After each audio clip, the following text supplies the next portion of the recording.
All right. How you doing, everybody? Here with Benji Ritholtz after... Hi, Benji. How are you? I'm okay.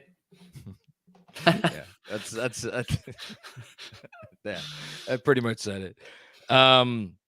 Knicks lose to the Lakers 129-123 in overtime in a game that was, let's think of some adjectives. Let's think of some fitting adjectives to describe that game. I'm not slapping the heartbreaking label on this one. This wasn't a heartbreaking loss. This was an annoying loss. This was a frustrating loss. I would go so far as to say this was a preventable loss. Benji, would you agree with that? Yeah.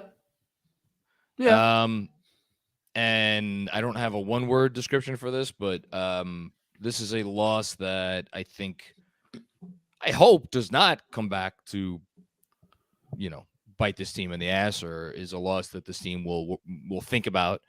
There have certainly been others where they have lost, close games that you could refer to, in certainly ones in more heartbreaking fashion. But the thing about this Lakers team is this Lakers team isn't that good. They have one of the greatest players of all time who's still playing at a pretty high level, and they have Anthony Davis, who was very good.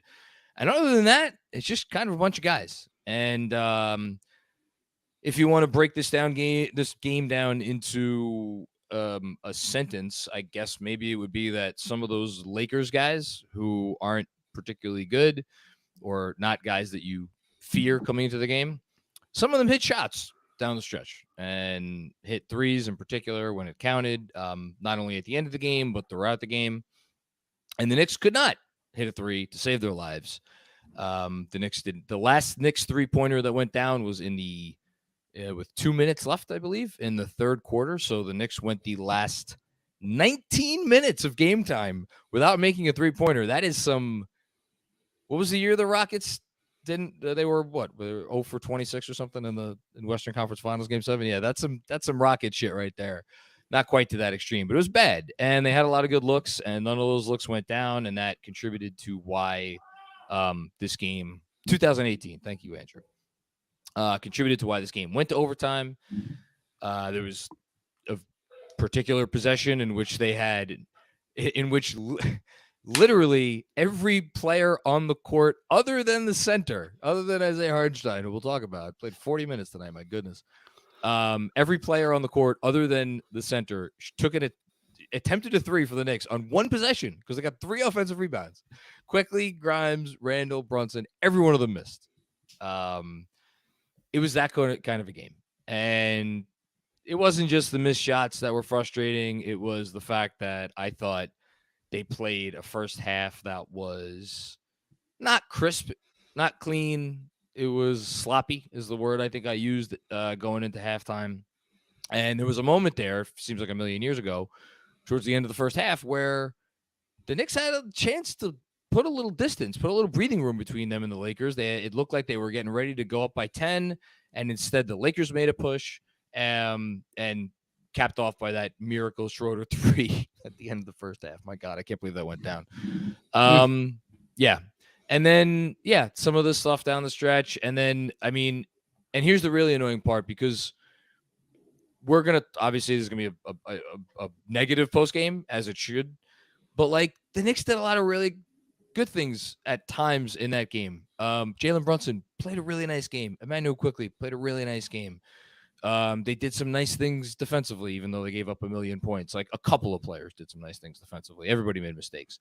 But, we're not going to talk about any of that. We're not going to talk about the charge that Jalen Brunson drew at the end of the regulation, because we're going to harp on all the bad stuff. And, again, in a game like that, against a team like that you're on your home floor and you should fucking win the game, I don't have a problem that we're going to harp on the bad stuff tonight. I really don't.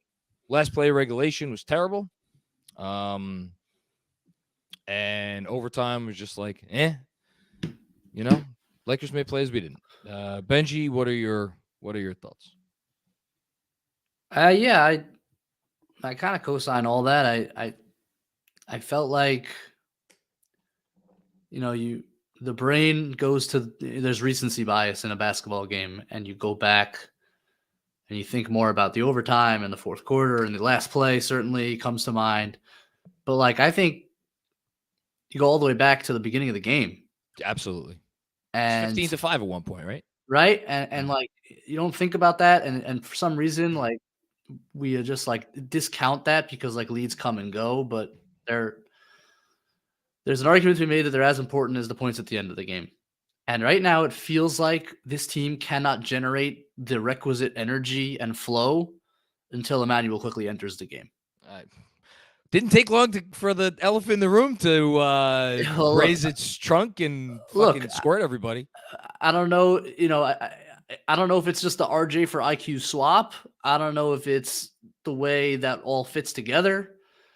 But and it's also obviously a huge credit to IQ for being as great as he's been. But right, like the start they got off to where like Rui's just like open, like nobody's there. Like it was just kind of lethargic coming out in a big game, a lot of energy in the crowd. I don't know why it takes them time to get going. And then again in the third quarter, you're just like waiting for IQ to get in the game. And they need to figure that out because as much as the last play stunk and as much as they didn't make a three down for a quarter in overtime, which is nuts. And ultimately, I think the primary thing that you have to talk about when you look back in this game is you can't win a game without making a three for the last quarter plus. That's crazy. 19 minutes. That's where you start, I think, on this. And you already mentioned it, which is why I'm not. But I don't know. There's something going on with that lineup with the starting five. And I also thought Sims was really bad tonight. I don't want to. He was overmatched. He was just overmatched. Can I give you a stat? Jericho Sims played 13 minutes. Yeah. In the game, the Knicks lost by 6. I'm sure you probably already know it. It's minus 16. Yeah. No, he was brutal. He just had he wasn't a helpful piece tonight. And it is what it is. He's not a starting center. He's not. I think he's a decent rotation center right now. Decent. Has work to do to become like a good rotation center. And hell, you gotta go. Do you miss Mitch, man? God, do you miss Mitch? Because the last thing I want to say is this defense has just been bad since he's been out. The stats say so. The eye test says so. They're just not getting stops. And when they get a stop, they're giving up an offensive rebound. And that kills you. That kills you. So annoying in the first half. They gave up some in the second half too, but I feel it was more of them in the first half. Just loose balls they didn't grab. And that's part of defense is finishing the possession. So even when they get the stop, Mitch cleans up those boards. And Mitch isn't perfect, but he's their best center by a long shot. And I thought Hartenstein was very good tonight. You're asking him to play a ridiculous amount of minutes. And they certainly missed Mitch on a night where it felt like they just got beat to balls inside and on rebounds. So all that combined, it's a really tough loss. Look, the Lakers have been playing good ball. They have. They should have beat the Celtics.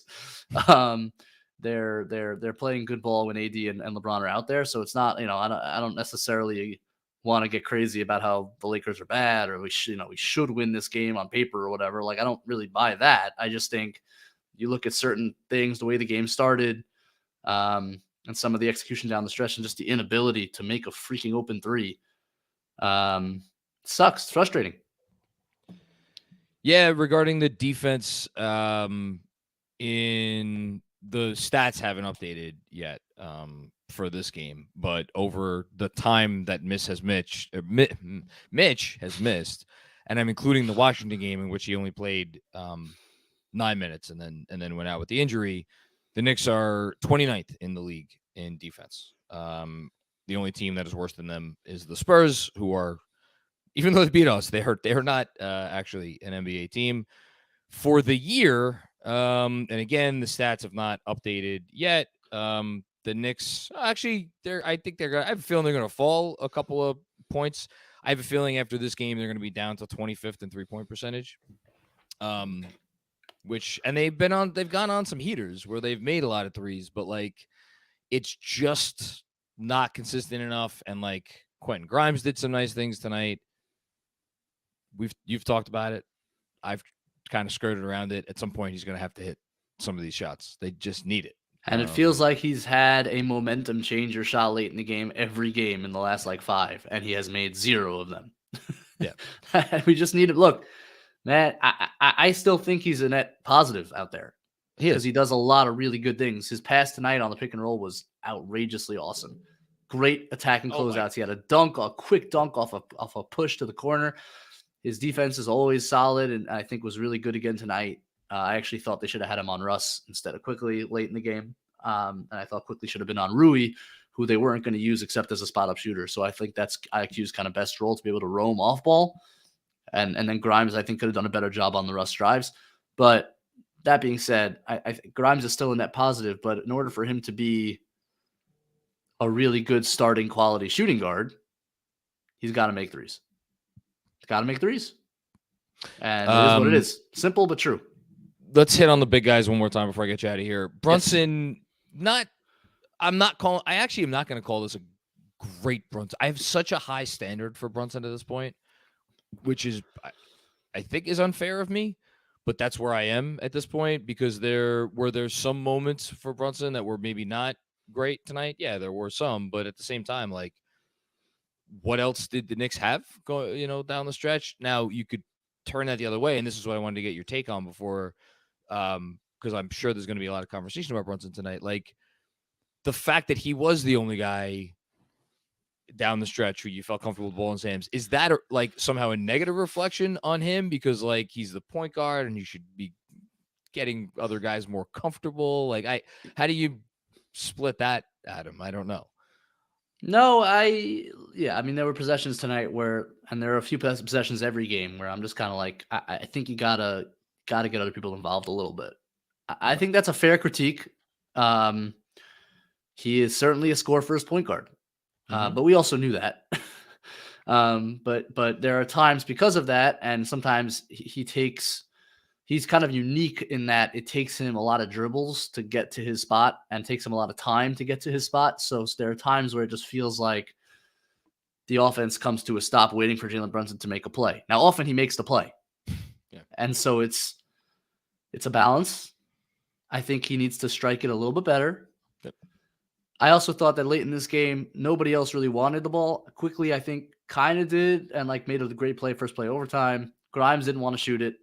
No, Julius shouldn't have wanted to shoot it. Can we get to Julius? And your center is like less of an offensive kind of threat. And like for Brunson not to touch the ball on the last possession after he had made the tying floater and drawn a generational charge. I mean, that is as good as it gets. Yeah. Because the Lakers probably purposely placed him in the weak side corner, thinking that you're not going to be able to contest AD at the rim with Brunson on the weak side. And the only way that Brunson can possibly affect that play is to get there early enough and draw the charge. And he did it. It was brilliant. It was an absolutely brilliant play, one of the best plays of the next season. And then he doesn't get a touch. That is insane to me. And that bothers me. So yeah, it's a balance like anything else. Until he made those two plays, I also would have agreed with you that it was a good, not great Brunson game. I thought those two plays elevated it to a great Brunson game. That's a good transition and we'll combine the two topics into one because, man, for better or worse, oftentimes it's been worse.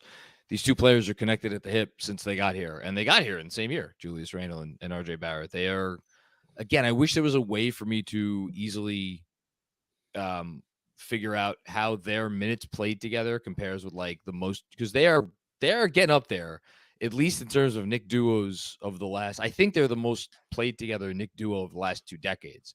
And then it just gets to comparing them to guys before that. Like, they've played so many minutes together, RJ Barrett and Julius Randle. And like, there's the conversation about Julius Randle, which on a night like tonight, again, we'll focus on, man, this is maybe just not the guy you want with the ball in his hands in key situations late in the game. He's had some moments this year that have been good, but then there's moments where it's like, man, that's not what you want. And then the conversation turns to RJ, because again, it's another game where RJ wasn't good, and you don't even have him on the floor down the stretch. So if you're a Knick team that is perpetually, obviously, always talking about getting a star, and it's like, okay, well, who are we trading for a star? How are we making room for a star? Well, one of these two players needs to go out. Well, it's like, okay, you're really going to trade the 22-year-old who you drafted and has shown you some nice things for this guy who you can't trust down the stretch of games? But then you flip it on its head, and it's like, well,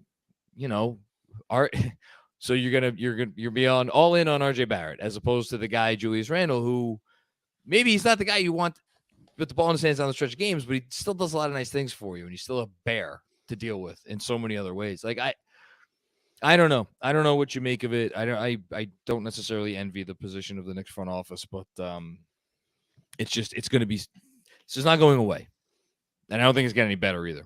You know. No, and man, I was thinking like I never thought that we would be this far into the season here, and it would be like I think pretty indisputably correct to have RJ Barrett ride the bench down the stretch at an overtime. And again, it's a credit to how invaluable Quickly has made himself to this team, and Grimes to, I think, a lesser extent as well. I shouldn't say to a lesser extent, but similarly. They've just made themselves indispensable in what they do for the squad. And RJ, in contrast, is just a little bit redundant with Brunson and Randle, and less complimentary of them. So it's not just like a skill-to-skill thing. It's also a fit thing. Yeah. But, man, RJ Barrett was indisputably the guy that should have sat down the stretch tonight. Yeah. And that I don't know if it's like shocking to anybody else. Like it's not shocking in the sense that I've watched all these guys play. I mean, I get it and I agree with the decision, but like big picture, that's pretty wild. It's pretty wild that we've gotten here. And what does that mean for this team going forward? What does that mean for RJ's future? And I mean, these are all really serious questions to ask. I do wonder if RJ benefits from. I've kind of pushed up against the Quickly starting conversation because almost just like a confidence thing for RJ and like who he is and what he means to the franchise as kind of the guy they picked third and the guy that was signed to a long-term deal and all of that. At some point does it benefit RJ to be able to come in and kind of like when one of those guys is sitting, at least RJ or Julius or Brunson, and just have a bit more usage? Because right now he just seems like the odd man out in more ways than one. Yeah. And these are all questions they should be asking themselves because it's not even. I don't think it's like a reason they like RJ needs to play better. That's also true, and he didn't have a good game tonight. No. But like, where's the fit? How does this fit together correctly? What's the best way to maximize this roster so that it's not like let's just wait for Quickly to come in so that we can get a bit of energy and feel and flow. That's a concern to me. So something to look out for sure. Incredibly well put. I love that I could just throw these grenades your way. Like a few grenades that were thrown tonight at the end of shot clock. Yeah, man. Oh, man. Yeah. Hi, Andrew. Hi, guys. Hi, Benji. How are you, sir? You want to do a moment of the game with us? Yeah. So, I would love to. I wrote down 3. Let's see if we have the same 3. Okay. The first one is a grenade.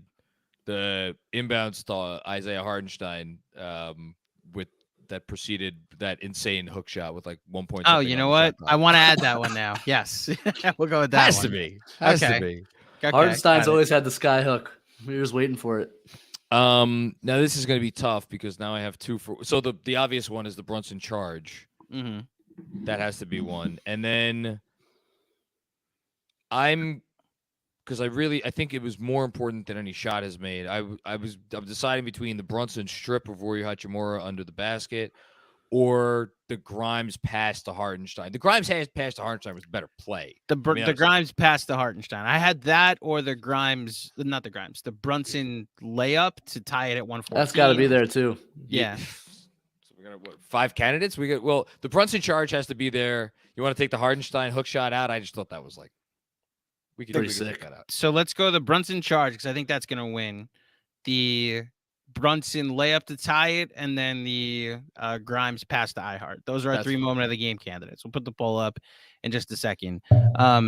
Before you go, and this is more of a preview that'll lead right into the super chats. A lot of talk about the last possession of regulation. And that was awful. So this also this was tweeted out by SNY. I'm not sure if it changes anything. I thought it was an awful play in real time. I think you guys also came around down on that side, but SNY put this screenshot up with Jalen Brunson being wide open with 2.4 seconds left. Okay, these screenshots can be a little misleading at times. And I'll tell you why. Number one, Randle's like just in the process of putting the ball on the floor. Mm-hmm. So you physically can't make the pass during this moment. It's like LeBron probably moved over as Julius leaned to take that dribble. So like these and also honestly, with the way LeBron covers ground and where Brunson is on the floor, it's not like he can't recover to Brunson even if this pass is made. So I don't think the screenshot says much more than what we already know. Like I don't think this pass, or even if this pass could have been made, if it would have been the correct answer.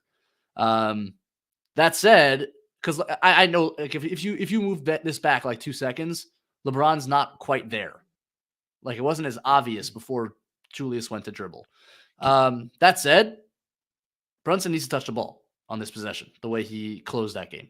Like, I think that's indisputable. I don't really see any argument to the contrary. I know that they put LeBron on him. You can do things to get LeBron off of him. You can run a quick screen with a guy like IQ or Grimes. There's plenty of time, 4.1 seconds, whatever it is.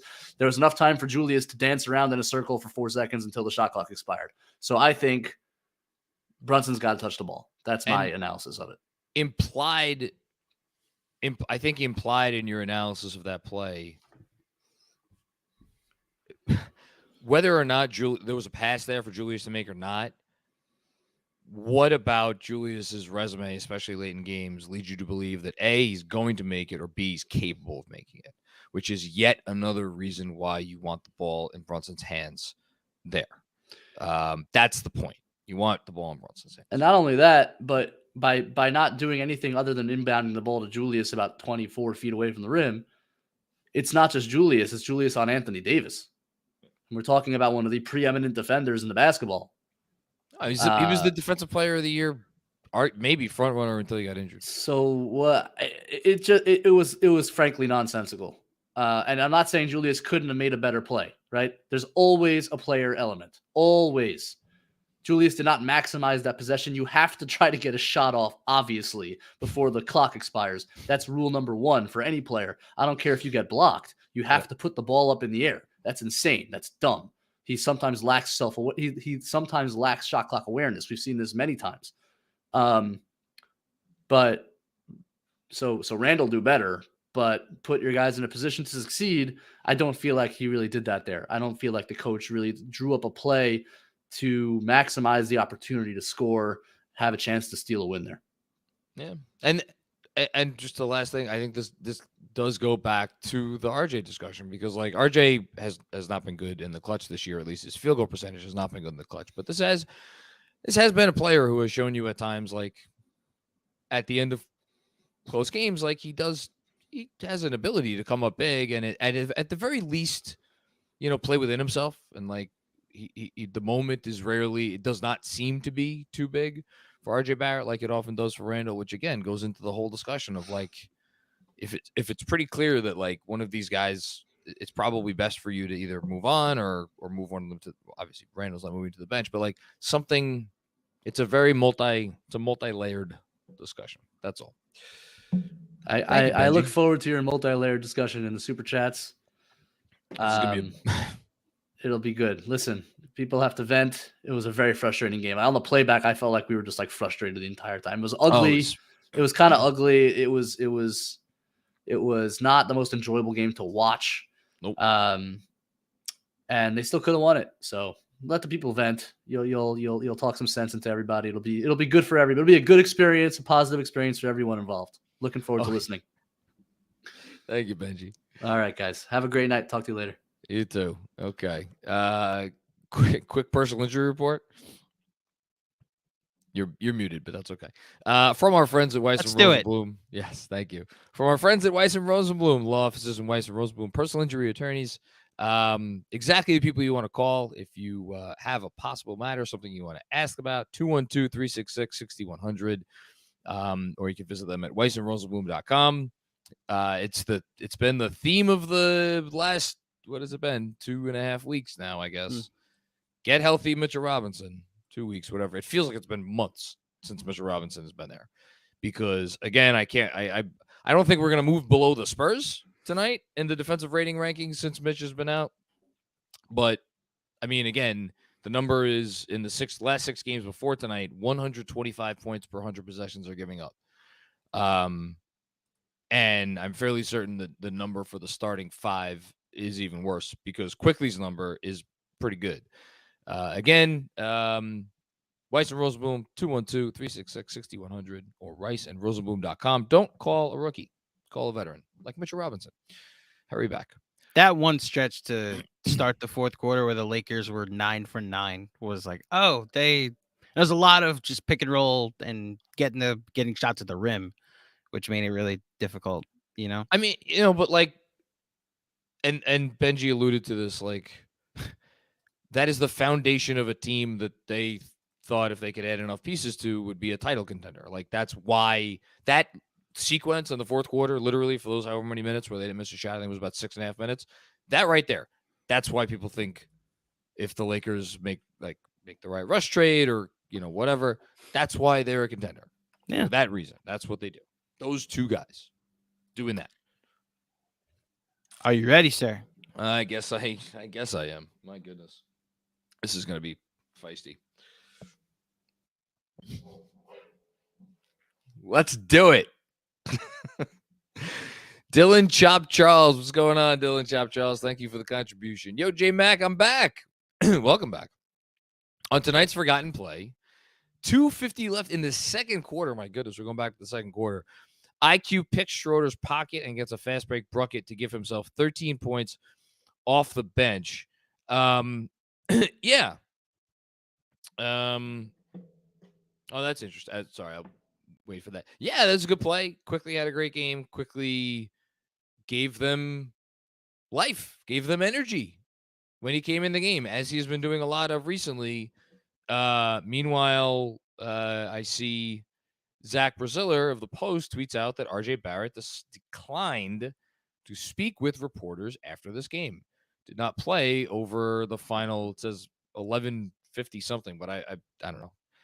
Feels like he was not in for a very long time. I think that's the first one of those we've gotten from RJ in his 3+ years here. Do I blame him? I mean, I don't blame him for being frustrated. That's for sure. I don't blame him for being frustrated. But as long as some of that frustration is directed, well, it should be directed in multiple places. That's all. Thanks, Dylan Chop Charles. Appreciate it. Red Sarachak, what's going on, Red? Does Brunson need to drop 50 to get the last shot? Yeah, I mean, look, I think this all feeds into the conversation. Go back to last year, which was there is deference given to Julius Randle on this team. There was deference given to Julius Randle on this team all of last year. There's deference given to him moving forward this year. Now, the difference between this year and last year is he has rewarded you for some of that, rewarded the coaching staff for some of that deference. It still seems out of whack. It still seems out of whack when you got a guy like Jalen Brunson, who's literally one of the best clutch players in the league this year. And down the stretch of this game, again, it wasn't perfect. There were some moments that as we were watching the playback, under 5 minutes to go, we were like, Brent, not a good job by Brunson. A couple plays. But then down the stretch, makes a shot, assist to Grimes, great assist to Grimes. And then made another shot to get it tied. Put the ball in his hands. Just put the ball in his hands. Simple. Don't overthink it. Thanks, Red. Nicholas saying, what's going on, Nicholas? As a Tibbs defender, how do you justify the end of the play at the end of regulation? I can't. I cannot. It's not.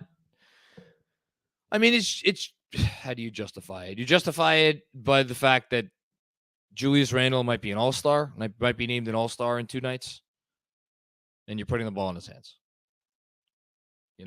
That's your justification. Is it a good justification? No. But that's justification. Forgotten NYC, worst Randle game as a Knick, embarrassing all night. Well, I can't go that far. I think that's Forgotten. I love you, but you have a tendency for the overreaction here.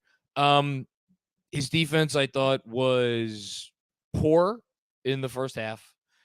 I thought he picked it up in the second half, as he often does. That has been a theme for Julius Randle. Certainly this year, I think he eases his way into games defensively. He certainly eased his way into this game defensively. But I thought he tried his ass off in the second half. I thought he had some key buckets in the second half. Made 2 free throws at some point. I forget if it was at the end of fourth quarter or overtime, but he did make 2 big free throws at some point. So it was not his worst game as a Knick. Was it a good game? No, it was not a good game. It was not a good Julius Randle game. I think it was probably closer to a bad Julius. It was a bad Julius Randle game. But it was not terrible, I don't think. Haitian Ferg, what's going on, Haitian? Brunson was clearly supposed to get the ball back.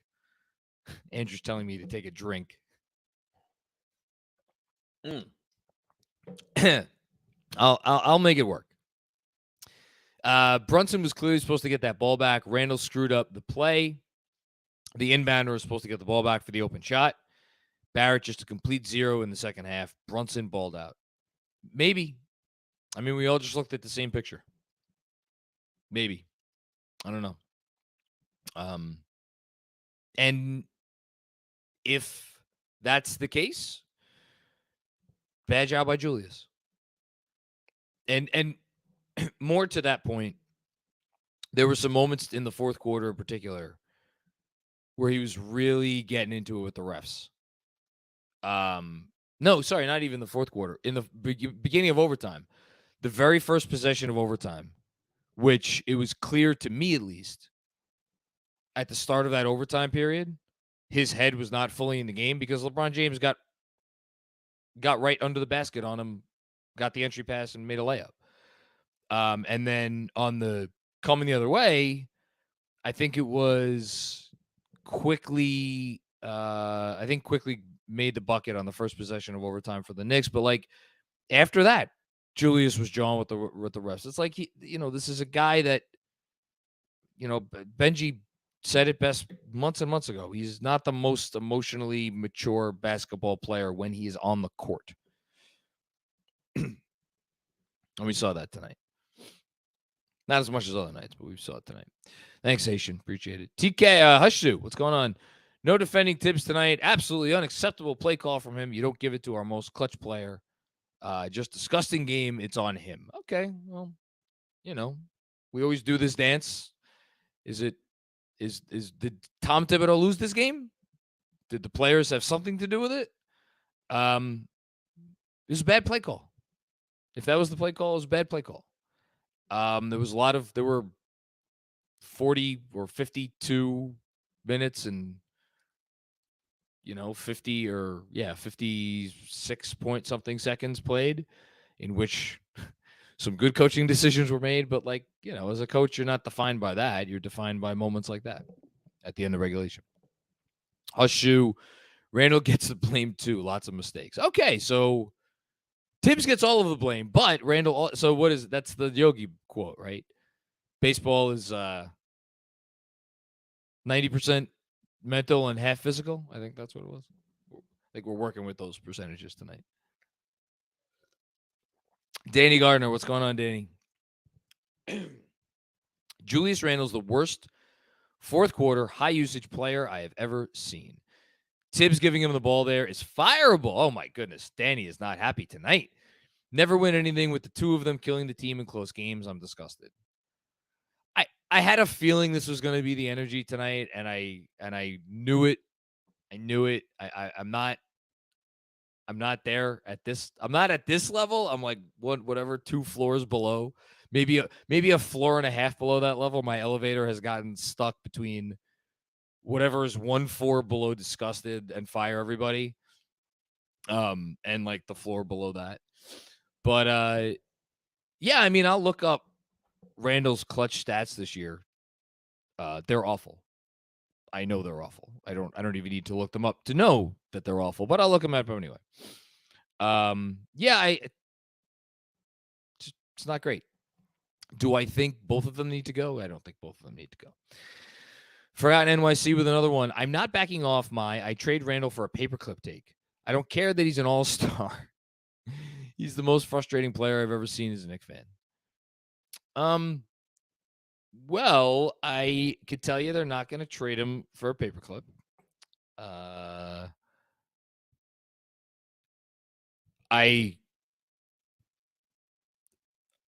I'll say what I keep saying and what I've been saying for months, which is that you always listen. You listen, you pick up the phone, and if it's the right deal, you make the right deal. That being said, you just had an owner go on a radio station a week ago and tell everybody, that he expects the team to make the playoffs this year. And then he expects them to get better after that. That's the owner. That's the guy signing the checks. You do not go to that owner and say, hey, we got a desperate Suns or Blazers or I don't know what other team you want to throw in this group, Clippers. I don't know, whatever. We got this team on the line. They're willing to give us just ridiculous value for like we love Julius here, but this is not the deal you pass up. This is not the deal you pass up. Now, to be clear, I don't think that deal is out there, but if it was, and they brought that deal to the owner, which I think they would probably be scared to do to begin with, and they wouldn't want to do it because they'd be worried they'd get fired before they walked out of the office. But if they brought that deal to the owner, the owner would say, well, does this make our team better this year? Oh, no? So I'm getting draft picks in what year? That's not the reality of this situation. They're not trading Julius Randle this year, and they're not trading him in the summertime unless they get a better player back for him. And I'm not sure that deal is out there. So they're left between this rock and a hard place because in RJ Barrett, I think at least you have a guy that probably pretty easy to put him into a deal this summer. This is Tibbs, by the way, on the last play of regulation. There's 3 options on that play. So they have to read the defense. LeBron was on Jalen and Davis was on Julius. And depending on what they're doing, they could go either way. So there are options. That's why the play is set up that way. So he didn't throw his player under the bus. But that's one of those things. What do you want what do you want Tibbs to say there? He kind of told you what he was thinking without telling you what he was thinking.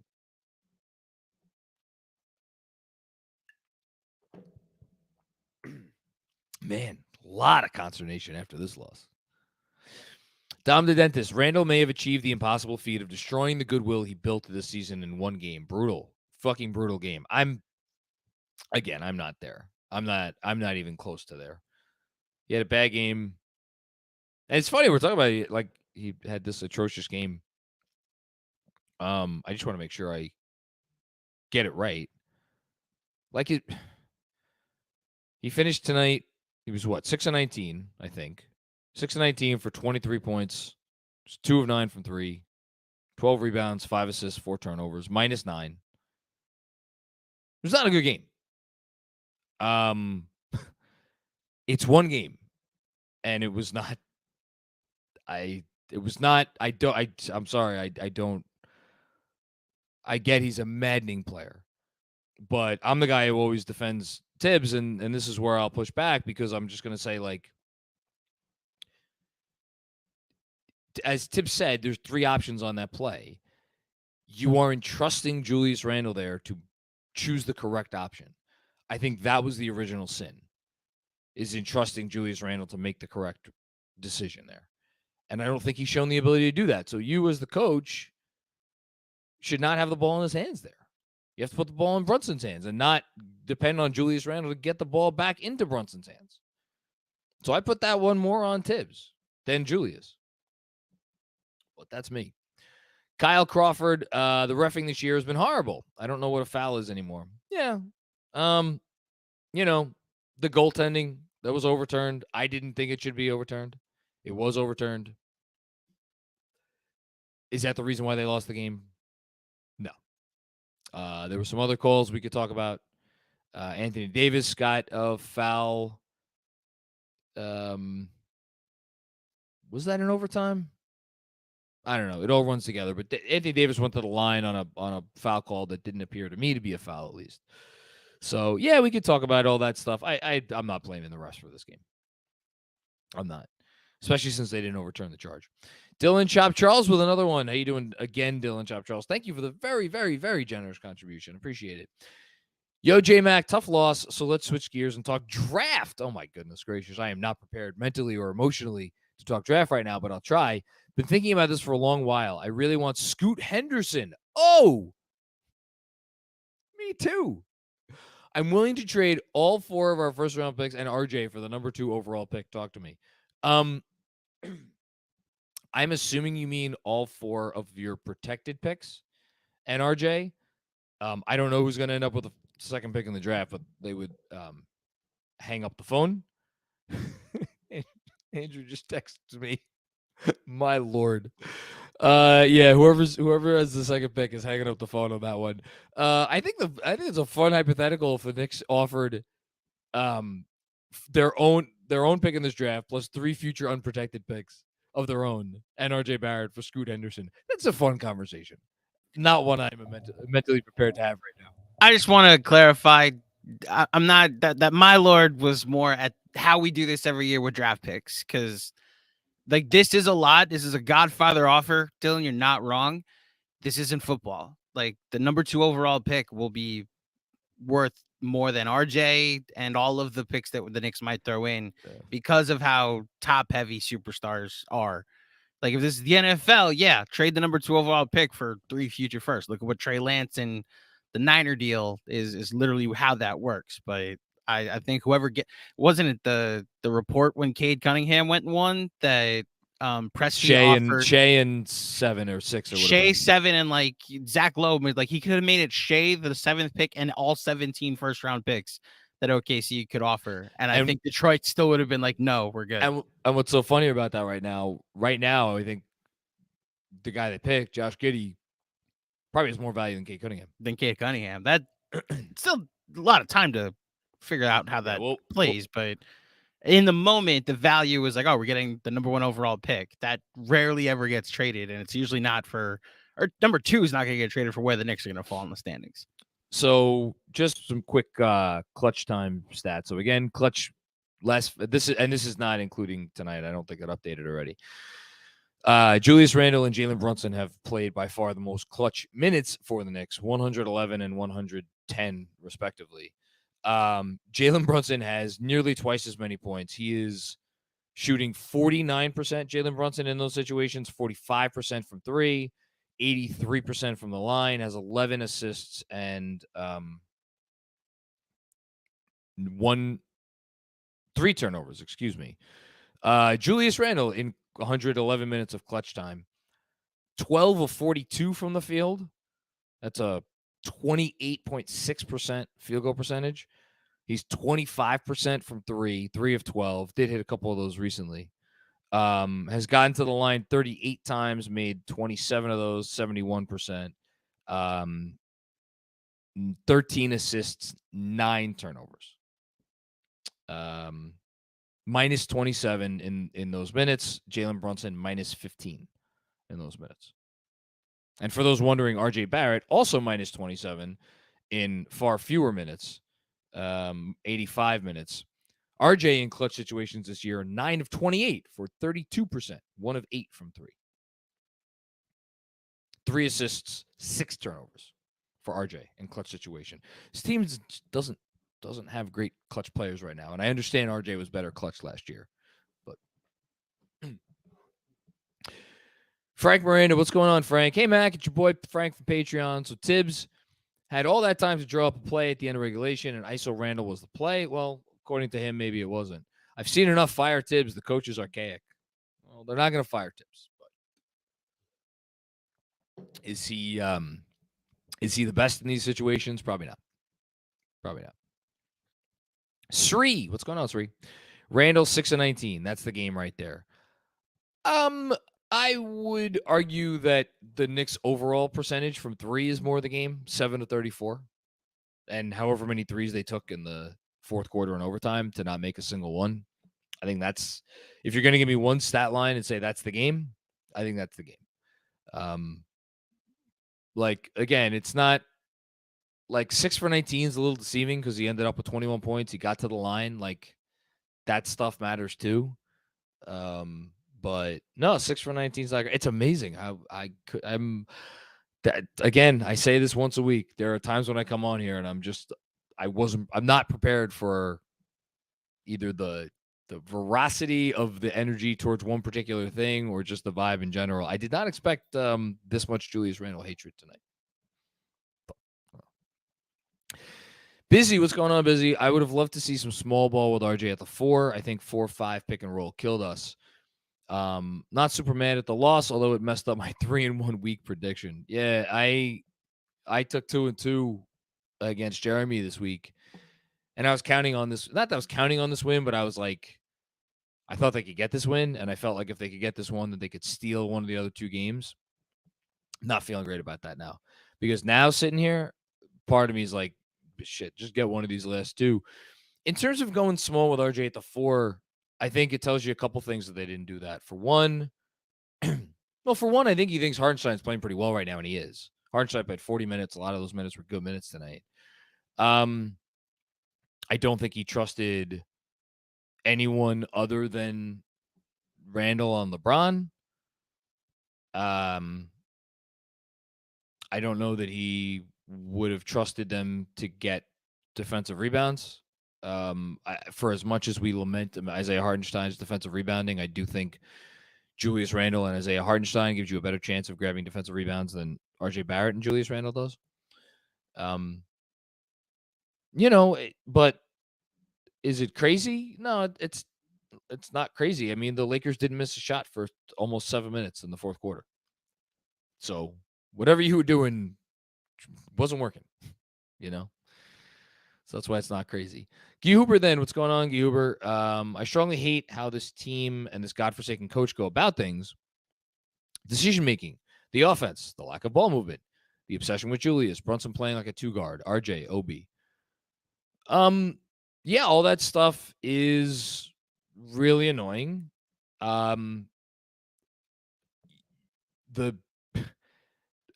last play of regulation was a killer. You're also talking about a team that scored. What did they score? They scored 123 points tonight in an overtime game, and they're a top 10 offense in the league. This is what they do. This is how they function. You want to put the blame on a lot of the missed threes on the fact that there's more guys aren't touching the ball, and if more guys were involved in the offense regularly and in a more meaningful way, they would hit more threes because, energy finds the ball or whatever that bit is. Like, that's all fair. That's all fair. And again, I think people at this point, I think this is one of those games where you're going to really hear that, are just like, I'm sick and tired of sitting here and doing the analysis that nobody else does. I shouldn't even say doing the analysis. I'm the only one that does it. But sitting here and doing the analysis of the pros and cons of Tibbs. I don't care what the pros and cons of Tibbs are. I'm sick of them. Get rid of them. The grass is going to be greener on the other side. I don't care if the grass is brown on the other side. It's going to be greener for me personally. I've seen enough. And there's a lot of people who have that opinion. And that's, I'm not going to talk anybody out of that. Learned my lesson last year. Kevin Danishevsky, what's going on, Kev? I'm feeling even better about my trade OG for RJ takes, despite Robert. When your 6'7", $107 million man is unplayable in crunch time, it may be time to move on. I need Grimes' shot to start falling, but GG. What does GG mean? From him plus IQ plus Jalen Brunson. I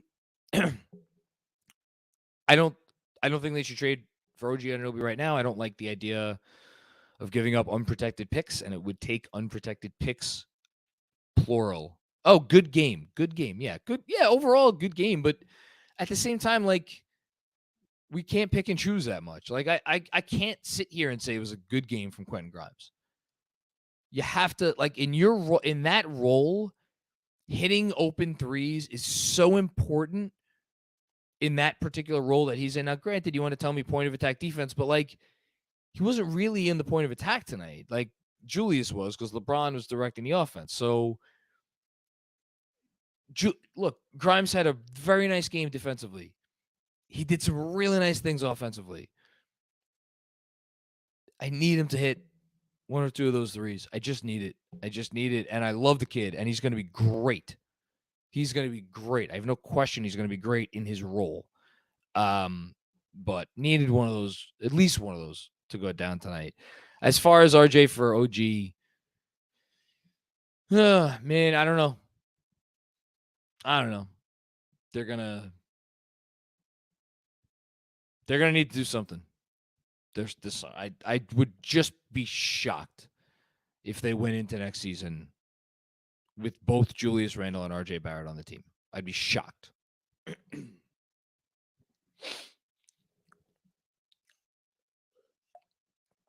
Frank Miranda with another one. Hey, Mac, it's your boy Frank from Patreon. Time to have a serious conversation about RJ coming off the bench and starting Emmanuel quickly. Or trade him for OG in the offseason. No team is going to want his contract. I don't agree with that. I think his contract at this point is... What is his contract? I think his contract's a neutral asset. I think teams will look at the contract and they're going to be like, all right, that's fine. I think you're going to, if you're going to get a team that's going to want to trade for RJ, it's because they believe in the player. They like the player. Maybe they still believe in the upside of the player. Maybe they believe, but the tough part about RJ, and we've had this conversation in different forms before, is like, all right, so they believe in the upside of the player. So what does that mean, right? Well, that means he could be more than like a high-level role player. Okay, so that means I guess he's your number 3, right? Number 3s on great teams like typically mix. First of all, they're great defenders. Like it's nearly impossible to have a number 3 on a great team that is not a great defender. RJ's been a bad defender this year. So it's like, are you buying that his defense is going to get not just a little bit better, but a lot better? Okay. Maybe. He defended really well a couple years ago. And then you're buying that he could kind of toggle between being a really effective off-ball player, but also when you have him, run second units or the ball ends up in his hands when, one of your top 2 options like doesn't do whatever they're going to, like it ends up in his hands on the play. I think that's a much easier sell for me. I know he had a bad game tonight offensively. I'm really not nearly as worried about him offensively. The fact that like it's gotten to the point where he is I don't even know if it's close. He's the worst wing defender on this team. Quickly's a better wing defender than him. Grimes is a better wing defender than him. Julius, when he locks in, is a better defender than him. He's not a wing. I understand that. Deuce is a better defender than him. He doesn't have the size, but he's a better defender. Trust him more. That's the worrisome. And yeah, the offense is, I shouldn't say it doesn't worry me. The offense does worry me. But yeah, I still think a team would buy. I still think a team would buy on the contract. I do. And maybe the Knicks want to keep him. Who knows?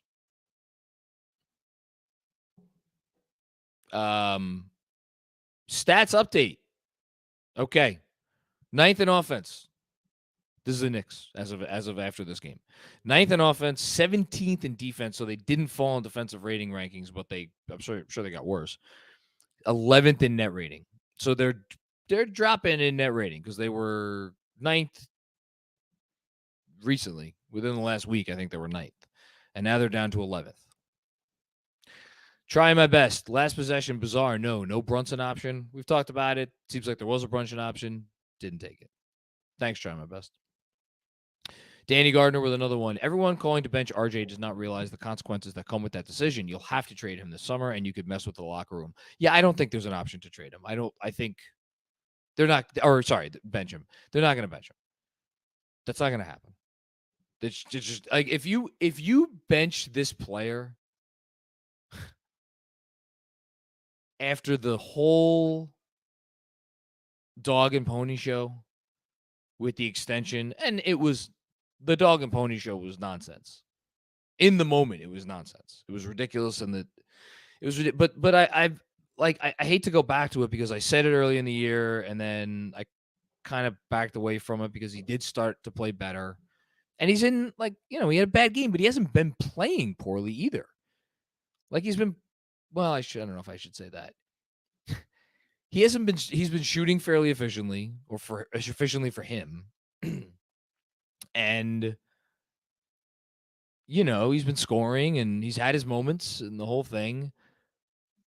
It's a bad game.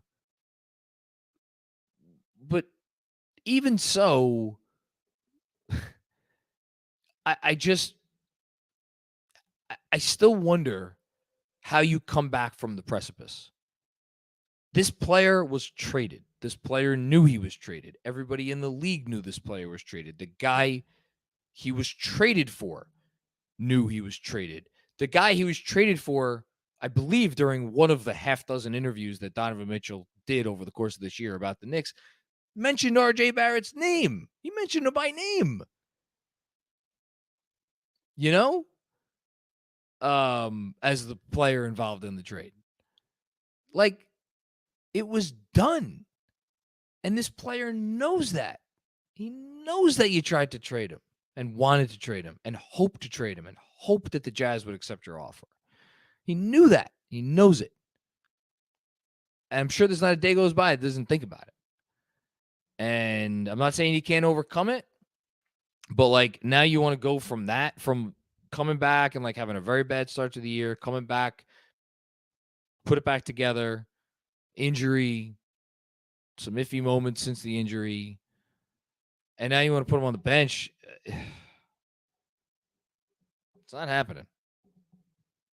And I don't even necessarily think it should happen. Bernard Richardson, why can't we have nice things? Getting too old, JM. Yeah, I wanted this one tonight. This one, if they got this game tonight, the next three games, part of me would have felt like they're playing with house money. Not saying a 3-game losing streak at home would have been okay, but if you win this game and then you win one more out of the next 3, you feel amazing about yourself. But they didn't. From Jersey. Trade Julius Randle. I don't care if he has 50 Thursday trash rotations. 50 Thursday trash rotations. I don't know what that refers to. So this is where punctuation, he just left that out. Trade Julius Randle. I don't care if he has 50 on Thursday. He has trash rotations. Sorry, it's the English teacher in me. That's my You're bad. good. Yeah. Okay. Yeah, he's not you want to put, as Benji always says, you want to put Julius Randle in defensive actions. And I have always thought, and I've thought for a while now, well, no, there was always 2 reasons to trade Julius Randle, even when he was playing well. One, you didn't trust the shooting. And if you believe that Julius Randle's never going to be the best, or maybe even not the second best player on a title team, you can't have him not be a reliable shooter. And you could say there's still shooting question marks. I got to say, a lot of those questions have been answered for me. My biggest concern has always been more that is a player who cannot protect the rim. You cannot play him at the 5. And you want to tell me switching defense? I don't even know how much I trust him there in big moments of big games against good teams. But I definitely don't trust him to make the right rotation in the biggest moments of the biggest games. And if you put him in actions, you're going to have a good chance of scoring if you make him make decisions on a defensive possessions. So is that a reason to ultimately look to move on from this player? For sure. What's the deal? So I'm always going to come back to. What's the deal? And you can't sit here and be like, it doesn't matter what the deal is. Just get him off the team. That's not responsible team building. For where they're at right now, it's not responsible. Jay, I can't wait for you to make excuses for this coach. Does Tibbs need more players to the trash? Did Tibbs need more players versus the trash Lakers to win? This coach will get exposed in the playoffs. Well, he has to get there first of all. Yeah, the trash Lakers made some threes tonight and did have a couple of guys who have decent basketball resume. I thought the Knicks were the better team and that they lost to a worse team. Not Tibbs' best game, but do I think Tom Thibodeau is the biggest problem here? No, I don't. But I know everybody else does. Sheldon Gomes, it quite literally could have been anything other than a Randle ISO on an off shooting night against Anthony Davis, and I would have been jumping for joy. Yeah, rough possession. Thanks, Sheldon. Frank Miranda with another one. Hey, Mac, it's your boy Frank from Patreon. Tibbs and Randle continue to be a toxic relationship for this team. One has to go. Yeah, just, again, it's a loss like this. A lot of the old bad shit comes burbling up. It's like it is. You guys know me by now. I always go back to my relationship analogies. If there's an issue in a relationship, like a deep-seated issue, and like you could talk about it, you could make up, like whatever, you could go weeks, months without the issue coming up in a big way. But when it comes up, oh my God, all the old bad shit just comes up.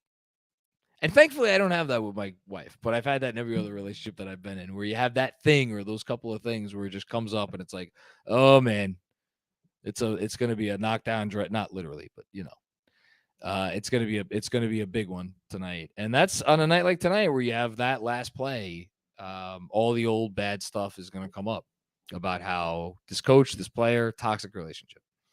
And I get it. Dominic Manzi, what's going on, Dominic? Grimes needs to hit those threes, but wow, the playmaking flashes we saw from him tonight made me seriously reevaluate his ceiling on this spot. I love where this is headed. And again, we're talking about a player. I know he's appeared in, I think, more than 82 games at this point, but like a lot of those were garbage time. Jeremy went through it the other day. It was 27 games as a member of the real rotation last year, and this year it's been about 40 as a member of the regular rotation, maybe less than that. So we're talking about a guy who has not even had a real full season under his belt as a member of an NBA rotation. And its growth is not linear. You're going to see good stuff one night. You're going to see bad stuff the next night. You're going to see shooting slumps, which we're in right now. It's fine. Completely agree with you. I love his ceiling. I love his future. I love where this is headed. All for that. The rest of Dominic's comment. RJ is likely gone this offseason. Also, we need some more size immediately. Yeah, well, they're going to get Mitch back. And hopefully that helps. I don't think they're trading for size. Eleuc, thank you for the contribution. The game on the line, Tibbs goes to Randle over Brunson, but hey, we are top 10 in net rating. He has to be a great coach. Again, no one's saying he's a great coach. I don't even say he's a great coach. He will destroy the young core. I don't know how y'all don't see this. Wake up, please. Yeah, agree to disagree. Net rating may not matter to you. To me, it is still the best evidence of what a team is, especially when you compare it to its talent. And I think when you look at this team's talent, and I think you look at where they have achieved, again, I'll go back to the same thing I said a little while ago. Are there things about this coach that for some people, most people probably at this point, none of the positives matter? Because the negatives are A, so glaring, B, so annoying, and C, and perhaps this is the most important thing, you're so convinced that they are never going to change that none of the positives matter. Yes. That is where we are. That is where we got to last season. And for some people, that is where they were before the day he was hired. And they've never backed off of that. And there's lots of different ways you could go with that conversation. That is not how I view this coach. That is not how I view this sport or how I view coaching in this sport. That's a me thing. We go through the same thing over and over again. I'm not going to sit here and tell you he's a great coach. I'm not going to sit here and tell anybody that if you have a frustration level that has risen to the point of like, just get rid of the guy. It's your prerogative. ML Nair, what's going on, ML? Why call Randle's number again? I it's funny. I was talking to my mom earlier today, and she's like, we were talking about post games because she watches these things. Shout out to my mom if she's watching. She's like, you always find a way to put a different spin on like when the 18th comment says the same thing in a different way. And I'm running out of ways to put a different spin on the last play was bad. Other than to tell a story about my mom. Brunson and Quickly need to close that game. Tibbs must start running some plays for Quickly and Quentin Grimes. I'll tell you,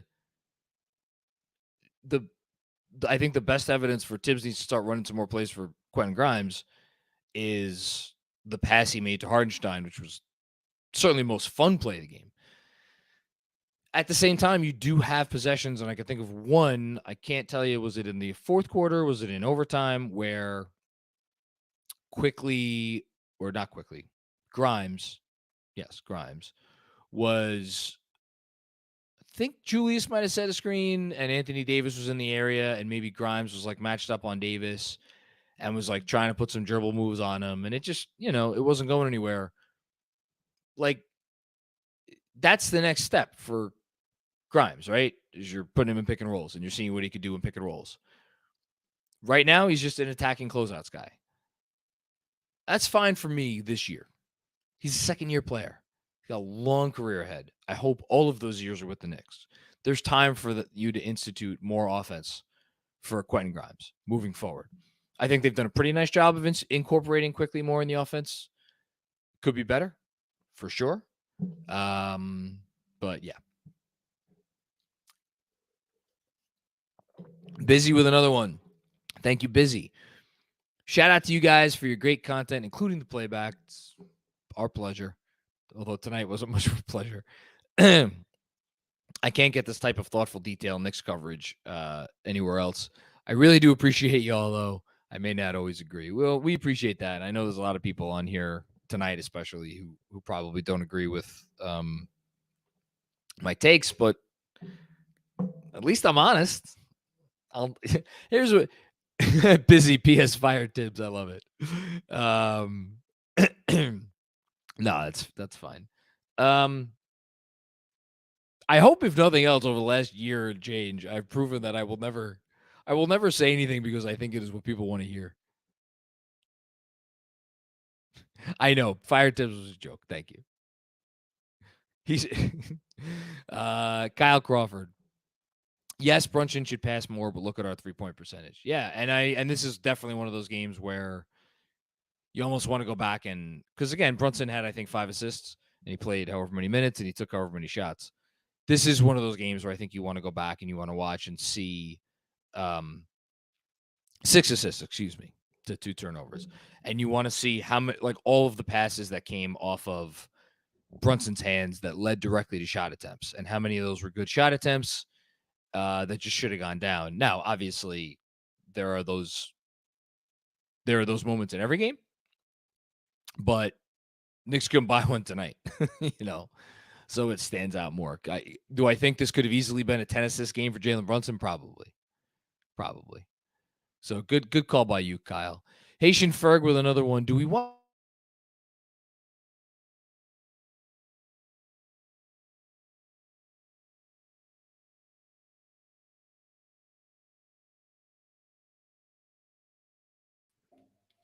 John? Oh, there I am. Hi. Okay. While you're on here, I'm going to ask you to filibuster for 30 seconds while I refill my water. Okay.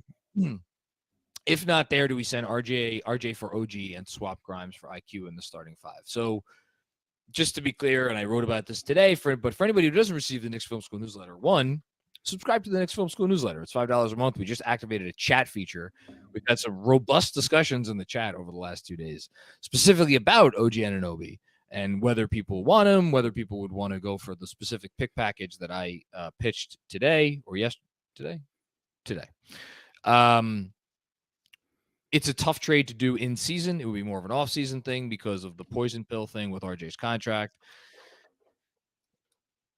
If they sent RJ to Toronto for Grimes again, or for OG, likely this summer, Do I think Quickly makes more sense in the starting five? That's a great question.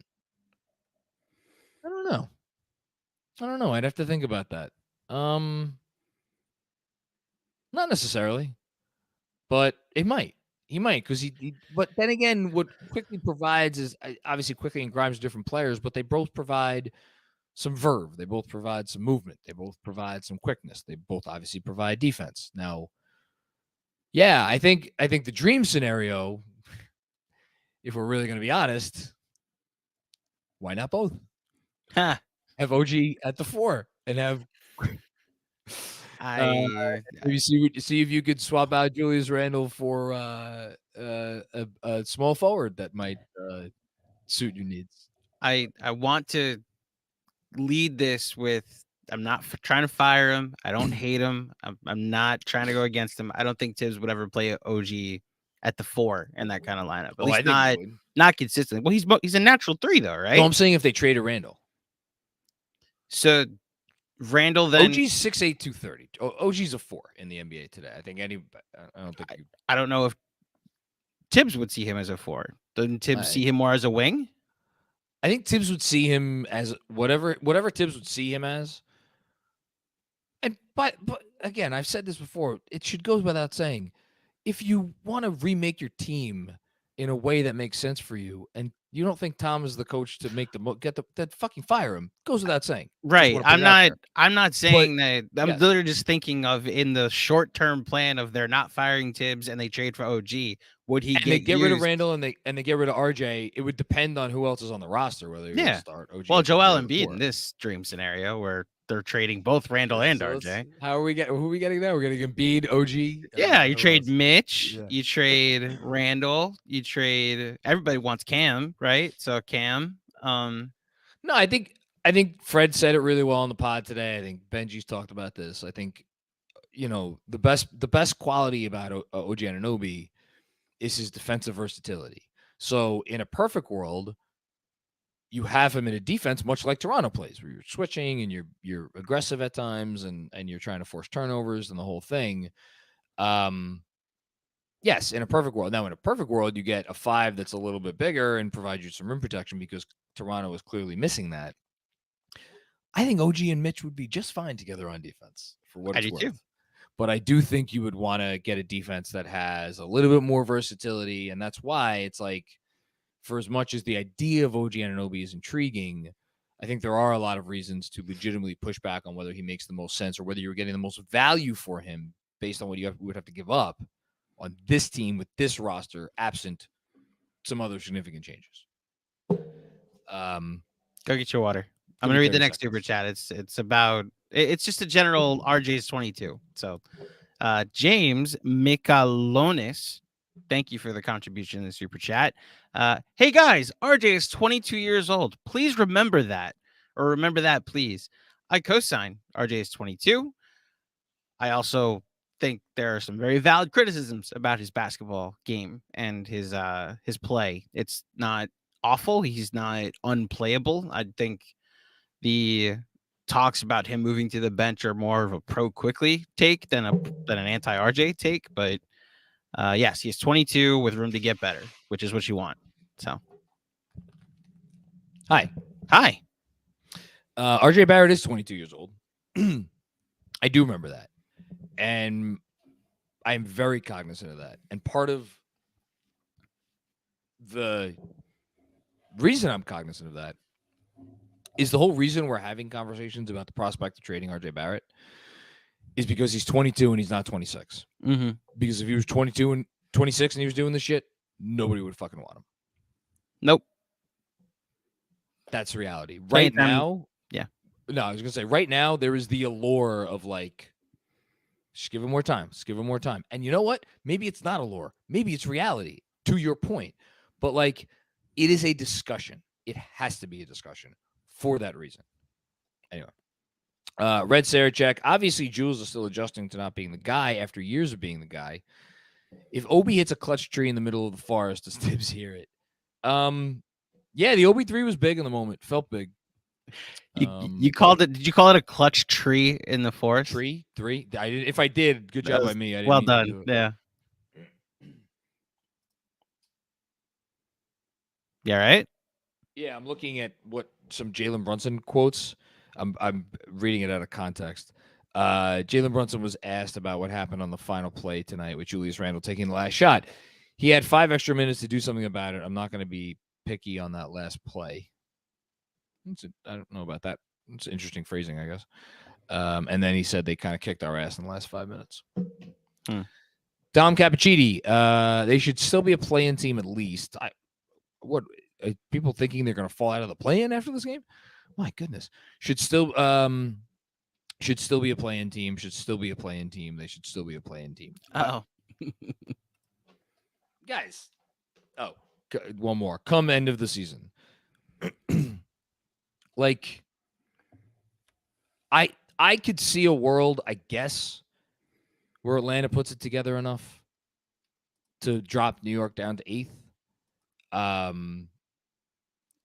This might sound crazy because, again, they really, really, really are having a tough time stopping anybody with Mitchell Robinson. And there are still several games before the All-Star break. And even when he comes back, it's not like their schedule is a picnic down the stretch. And it's not like this team, you're just going to roll the ball out there and they're going to win games against basically anyone because they don't have many of those real cupcakes left on the schedule.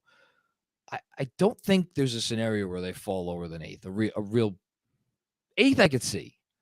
lower than 8th?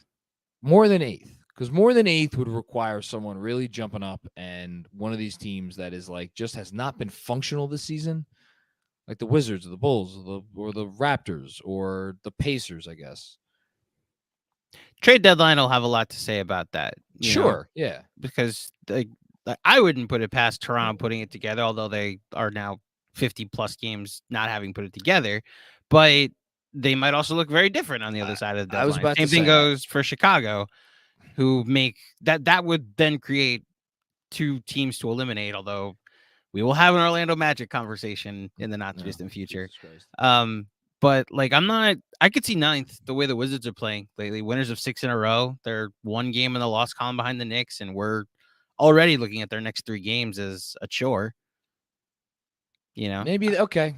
9th, maybe I spoke see. Too soon. 11th, I can't. 11th, not yet, at least. Mitch would have to be lost for the season. But I also look. Speaking of the deadline, I also think the Knicks are going to improve their roster, and maybe I do little too. 2 or 3 game losing streak might create some urgency. Hopefully, it's not an irresponsible trade that they make, but we'll see what happens. Well, the good news on the bright side, if they fall to 11th, at least Bob Myers will be the president of basketball operations next year. About to say, if that's the silver lining, is we're back in the lottery, and hello, Bob Myers. He might be anyway.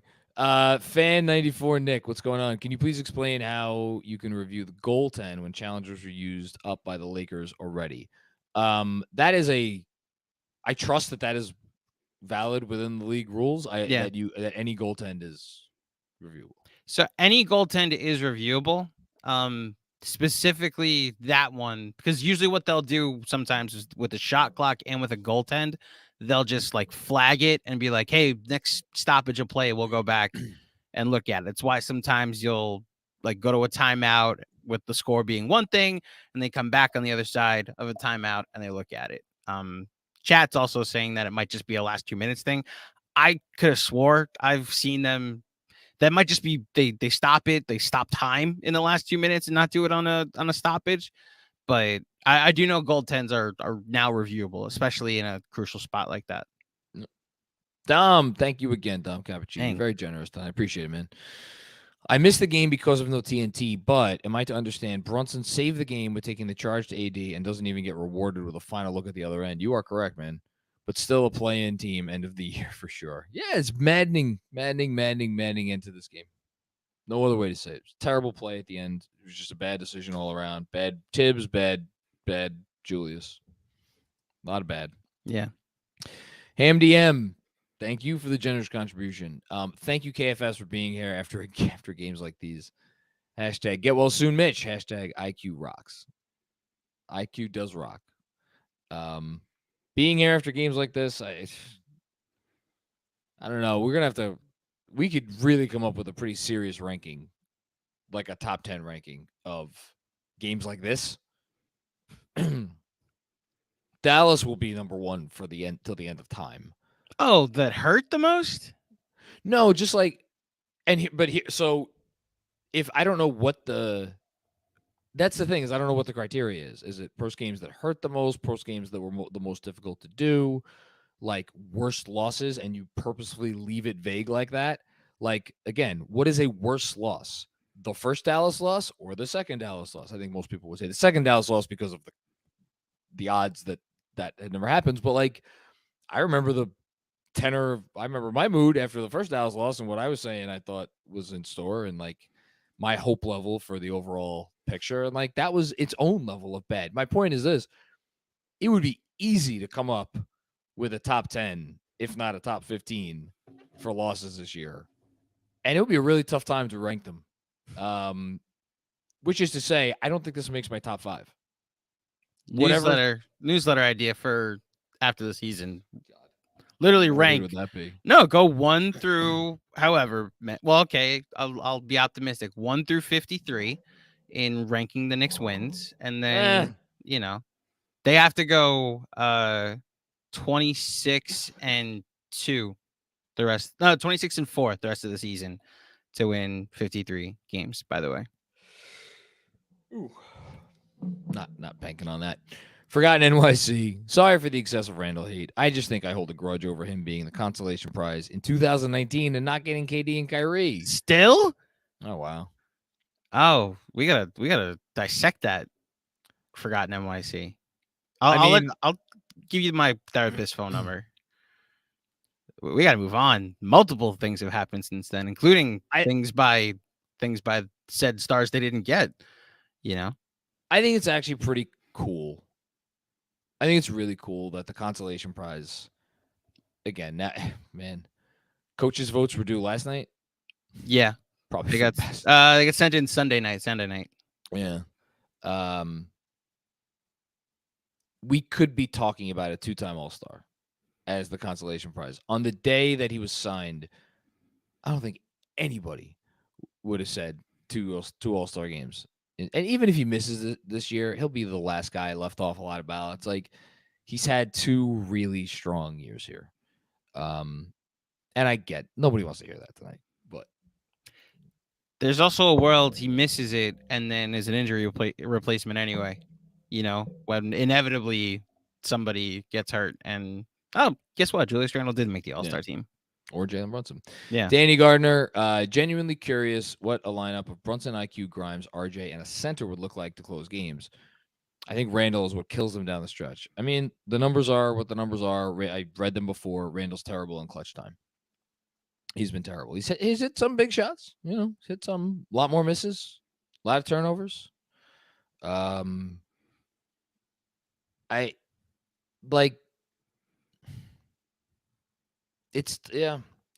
Again, it's like that would be so easy to get behind if you got more. Because the fact that I'm sitting here and in my head, I'm like, man, that's a defensive downgrade.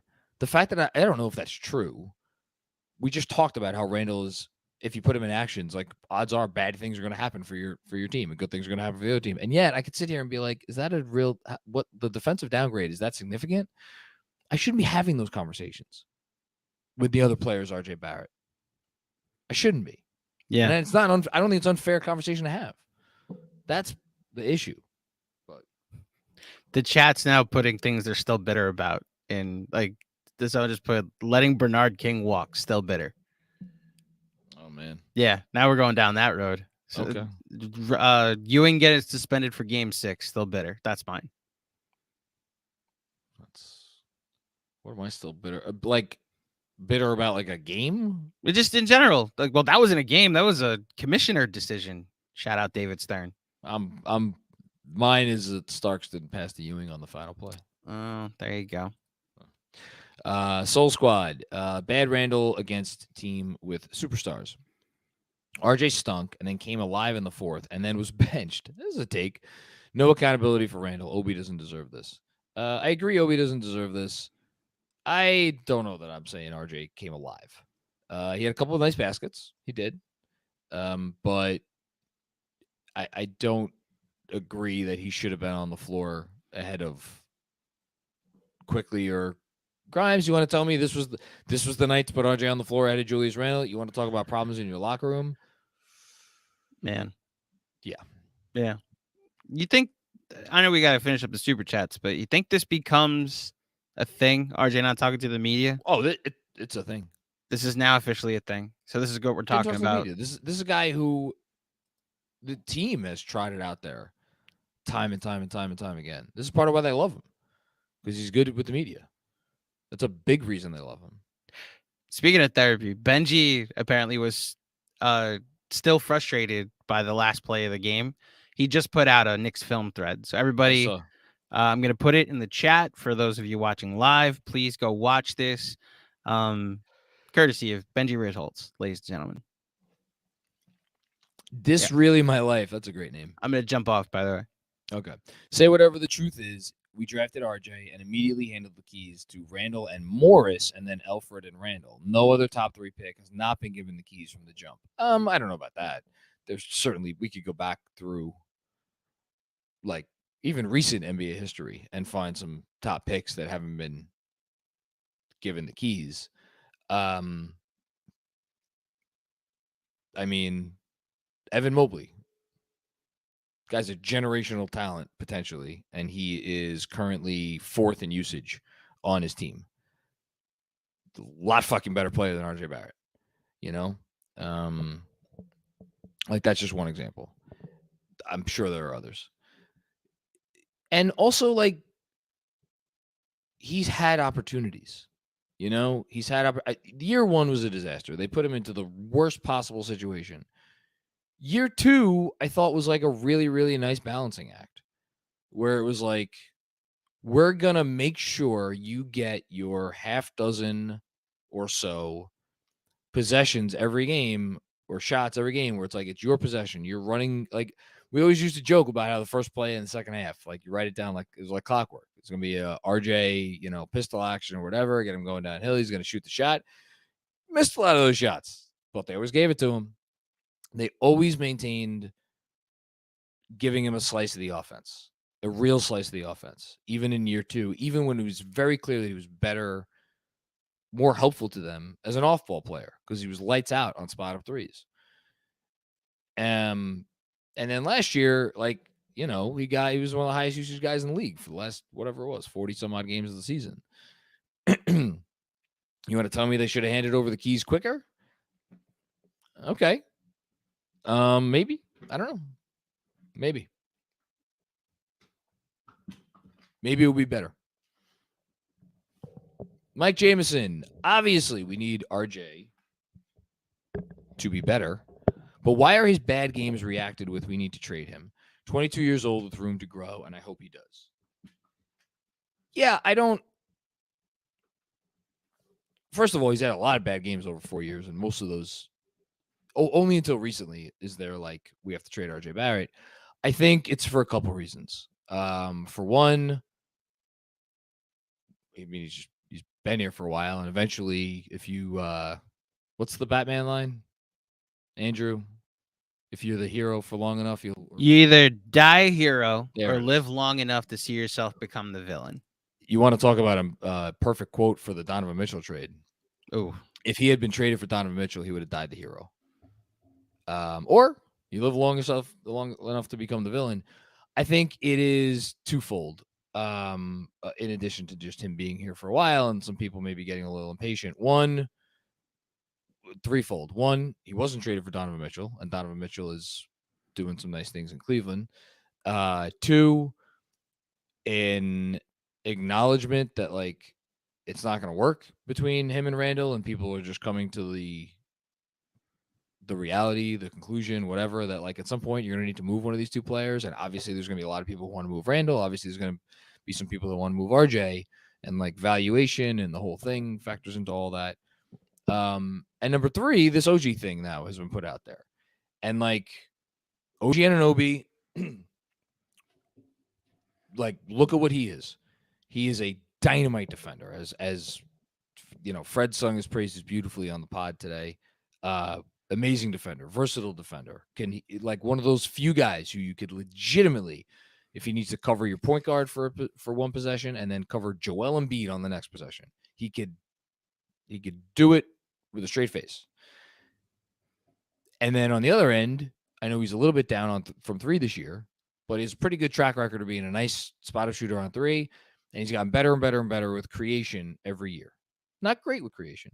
He's not a guy who's going to change your life on offense. He's got a little bit better, a little bit better, a little bit better. So, like, all of those sorts of things, if you envision that sort of player as your number three, even if it's next to Brunson and Randle, it makes a lot of sense. Whereas right now, RJ Barrett being the number three as a guy who struggles defensively and seems like he needs more on-ball reps that he's getting, and he's not good enough in the off-ball with the off-ball stuff. It's like, I think all of that factors in. You know, it's the best I could do. Danny Gardner, what's going on again, Danny? Thank you for all the generous contributions, by the way. This regime's inability to do the correct thing instead of the easy thing, for the most part, is what will ultimately be their undoing.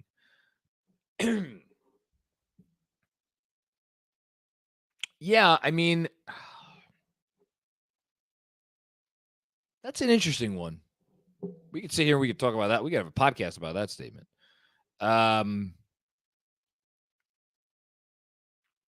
I think I don't necessarily know that I would say they've always done the easy thing.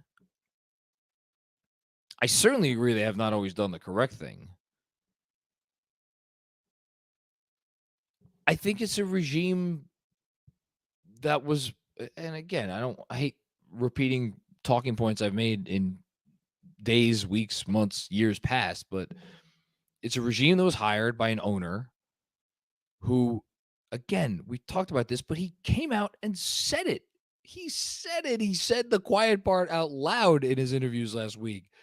People are having a fun time at the Garden. You know, team's fun. People are having a good time. Teams gonna make playoffs, like getting better. This is like he wants it to be a fun atmosphere. That's what he cares about. He wanted wins. You know, and when you're given a directive to be like, hey, I want my team to be fun. I want them to win some games. I want them to make the playoffs and all that kind of shit. Like, if that's your guiding light, your actions are going to be guided by that guiding light. That's why they hired Tom Thibodeau. Man does all kinds of manning shit, but it's going to win you some games, you know? So, yeah, and I actually think, like, again, it would have been so easy to just cave on Donovan Mitchell. And while there is certainly a part of me that will always believe if Utah called them up one more time and said, here's the offer from Cleveland, one last chance to beat it, otherwise we're taking that offer, I think they would have beat it. And I think Donovan Mitchell will be a Knick. But they tried to play hardball. And, like, I've criticized them a lot for those negotiations. In this specific context with what you're bringing up, I think you could give them credit for playing hardball, you know, because that would have been real easy. I mean, because Donovan Mitchell. Forgotten NYC, random. What do you think eventually gets the front office fired? Bob Myers' availability. I think Bob Myers, I think that article that came out in The Athletic last week mentioning New York, don't think that was in passing. And I think if a GM or a lead executive of that caliber, you know, 4 titles under his belt, becomes available, I think you listen, and I think, well, you are not going to fire a front office that, you know, has done a good job. I do think maybe it makes you reevaluate what is a good job. And if, again, the Knicks this year, like, they're like, Dolan is going to want to continue to see certain boxes checked. This year, that box is playoffs. Then there's another box this summer. How are you getting materially better this summer before next season? That's a box. And then if they make it to next season, then it's, okay, now you're going to win a playoff series, right? That's the next step. If any of those boxes don't get checked, they're gone. The tough part, the tricky part is if in attempting to check those boxes, this front office makes this situation materially less appealing to the the possible person who's going to take their job, to the point that the person who might want to take their job and might otherwise look at the Knicks as an appealing job was like, ooh, I like that job a lot better when they had all their first round picks. But now they don't, because they traded them all for fuck knows what. That's the concern. Fargo Tufo, what's going on, Alex? Whatever. In 2 weeks, we will have 2 All-Stars and a rising star. Chill out, people. Baby steps. Good night from the land of enchantment. I appreciate the positivity, Alex. Thank you. Needed that one. Haitian Ferg, what's going on, Haitian? Both RJ and Obi have squandered their chances to make Randle expendable. Again, I always push back on the RJ love and the Obi love. I think it really is, the truth is in the gray area. Like, have they missed opportunities? Sure, but these are young players. They are not perfect players. They are not star players. And it is always a mix. It is always a little bit on the player, and it is always a little bit on the situation. Now, if it's 60-40, 70-30, one way or the other, but like, it's not just that they've squandered opportunities. Yes, they've had opportunities. Have they made most of those opportunities always? No. But there's more going on here too. Anyway, Grimes and IQ are developing very well on both sides. The front office has too many redundant pieces. They are hindering lineup balance. Yeah, I think Grimes and Quickly, like, all the credit in the world to them. I think you can argue their situations respectively, Grimes and Quickly, were easier to deal with. Now, you could also look at Quickly in particular, a guy who has to play with every freaking lineup. Just very little continuity in terms of like who he gets to play with and who he gets to develop chemistry with. You could argue that Quickly actually has the toughest of those situations. I don't know if I believe that. I would still say Obi has it tough. By far the toughest.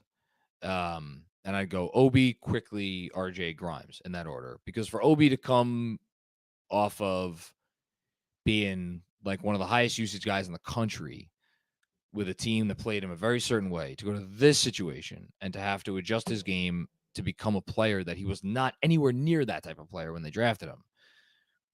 That's just, I mean, that's asking a lot, you know, it's asking a lot. Danny Gardner. Danny, you're on fire tonight. Thank you, man. I love Bay as a cheaper, smarter alternative to OG Anunoby. I have to give up less. He's a good buy low candidate. I think Tibbs could work wonders. VA connection with JB. So Villanova connection, yes, with Jalen Brunson. I like Bay. If he is a buy low candidate, I like him. There's a really good offensive player in there. Not a great situation the last couple of years. Brought in a lot of guys that want the ball. He's one of those guys that wants the ball. He was a better passer last year. That dude, again, I think I looked it up. I think he averaged 3.1 assists per 36 minutes last year, and this year has gone way down. He's not obviously the defender that OG is. And for that reason, he's like a bench piece. Is he a good bench piece? Is he a bench piece you could win with? Or is he a bench piece that's going to flame out of the league in 4, 5, 6 years? I don't know.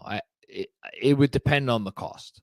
And it might also depend on Obi Toppin. Because, like, I don't know that it makes all the sense in the world to have both of those guys. Maybe it does. Maybe you just play Bay as a straight backup 4 or straight backup 3. You could do that, I guess. I guess you could do that. We'll see. Red Sarachek with another one. Ever since the proposed iHeart for a primetime cable for a primetime Carbone reservation, trade. He's made me eat my words. He has played very well. He was good again tonight. It certainly, I think, after Brunson and Quickly, probably going to get my third start tonight. Quentin Grimes will hit those threes in round 1, and Seventh Avenue will get shut down. I love your positivity, Red. Thank you. Ed Paolo, what's going on, Ed? Thank you for the generous contribution. The hate for RJ is wild. Currently the third guy in an offense where Brunson and Randle don't really move the ball. After the half, he hit 3 consecutive shots, including from the mid-range, comes out, and he never comes back in. Again, I think we're talking about two different things. Tonight, I do not think he was one of the players that should have been on the floor to end the game. Now, even having said that, in retrospect, could I be wrong? Absolutely. Randle was terrible. Grimes didn't hit any threes. Quickly did hit the one shot in the first quarter or in the beginning of overtime. Do I think he would have cost you defensively, RJ, if you had to take one of Quickly or Grimes or, yes, actually Randle off the floor? I think he might have hurt you. I can't sit here and say definitively that it was the right move. It might have been the wrong move. I didn't have an issue with it in the moment. To your larger point, that he's the third guy in an offense where your top two guys don't move the ball. Again, that's an oversimplification. Randle and Brunson do at times move the ball. It is not the sort of free-flowing offense where your third guy is going to be a natural, like it's going to be easy for him, especially when it's a guy like RJ Barrett, which is, again, I pushed back before on the person that said he's never gotten any chances here. He has gotten chances. He has.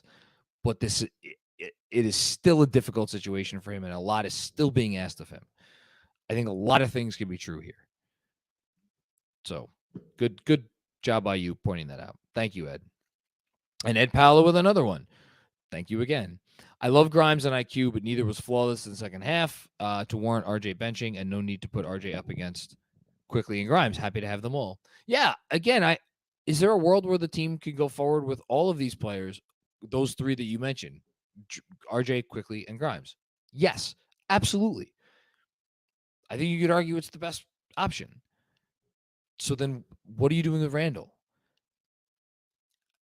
I just don't see how this team goes forward with all of these, with those two guys in particular, those two. That's my issue. Kevin Danishevsky, I will be the guy to defend the last play. Oh my God, Kevin, talk about taking slings and arrows. Whew. After the playback, you're doing this. Randle got to the hoop and it actually worked out for a second. If he has a second more, he probably gets the foul call. Well, one, he didn't have a second more, and two, and this was my point, I think, during the playback, which is like, I had an issue with the play because I thought Randle got a nice first step. I had an issue with, instead of when he got under the basket, he went into a turnaround and didn't get the shot off. I thought there was a moment, not saying it was the right play, not saying the ball should have been in his hands, not saying any of those things, but if we're just looking at what ended up happening on the play and we're diagnosing the play that unfolded, I thought if he went straight up, Davis was in the air. I haven't rewatched the play, actually, so I don't know for sure, but I think there was a moment where he could have caught Davis and got drawn a foul,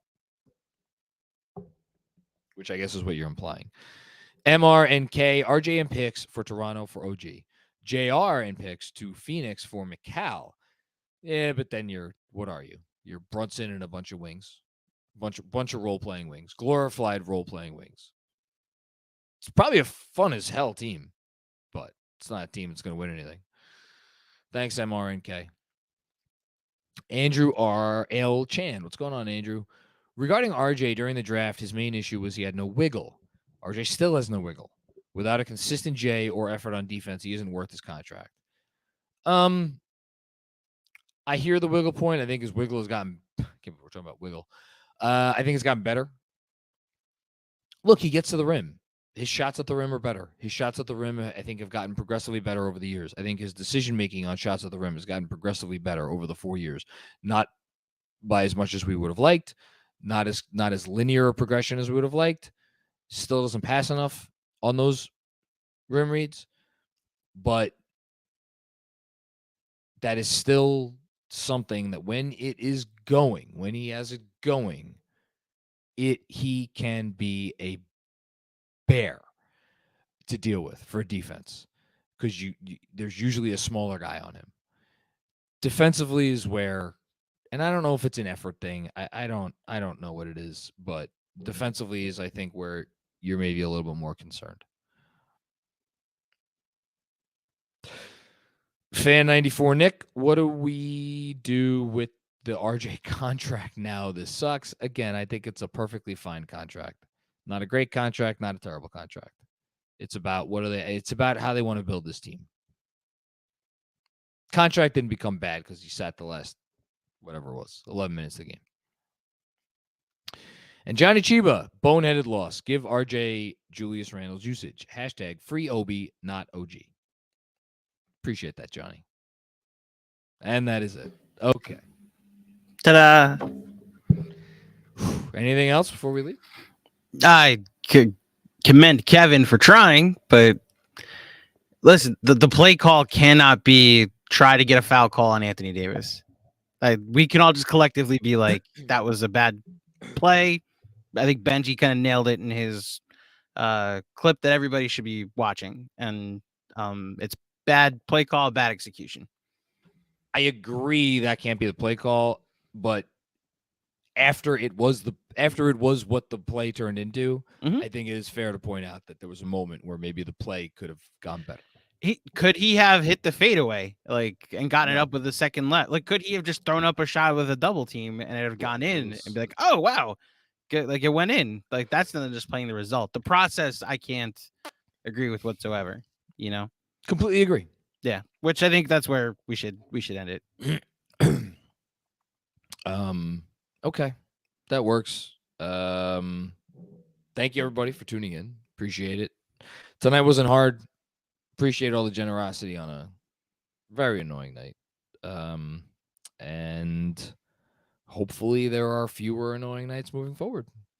Don't forget, remember to like this video if you're watching right now. Press the like button on your YouTube thing, and subscribe page app. I don't know. Subscribe to the channel, and we will see you after the next game. Yay! Yeah, see you on our YouTube things on Thursday night, folks. Love you, John.